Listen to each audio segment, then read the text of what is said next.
jsem hledal světla tam, kde byla jenom tma. Myslel jsem, že když budu silnej, nikdo mě už nezlomí nikdy snad. Nosil jsem svoje chyby jako řetězy kolem krku. Smál jsem se před lidma, ale doma mluvil jenom s tichem v pokoji. Měl jsem plány, měl jsem vztek, měl jsem důvod všechno spálit. Chtěl jsem chránit celý svět, ale zapomněl jsem, koho vlastně chráním. Chtěl jsem být ten, co vždycky stojí, když ostatní padají. Ale někdy nejvíc bolí ty rány, co ti dávají ti, co tě znají. Teď sedím tam, kde začal můj příběh, na zemi, kde jsem schovával svoje největší strachy.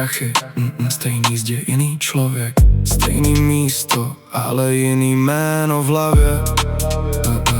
A ptám se věcí, na který jsem nikdy nechtěl znát odpověď. Jestli jsem byl dobrý brácha, nebo jenom někdo, kdo měl strach. Jestli jsem chránil její svět, nebo jí bral možnost žít. Protože někdy láska bolí nejvíc, když se snažíš někoho držet. A možná jsem hledal moc daleko, něco, co bylo celou dobu blízko. Některý lidi ztratíš v momentě, kdy přestaneš poslouchat jejich ticho. Já vidím svět bez lidí a dýchá se mi líp, když kolem není hluk, konečně slyším vlastní klid. Jediný oči, který hledám, znám celý svůj život.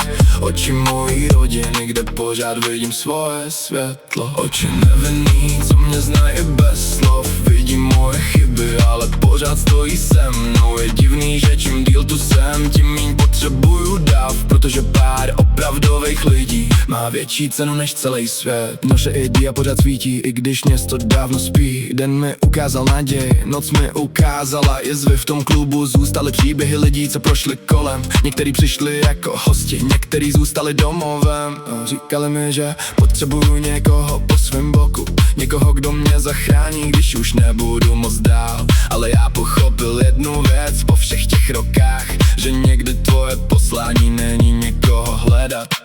Možná nejsem stavěnej na pohádky, co končí ráno. Možná moje srdce mělo jinou cestu dávno, protože mám někoho, komu jsem slíbil, že nezmizím. Jednu krev, jedno jméno, jeden důvod, proč žít.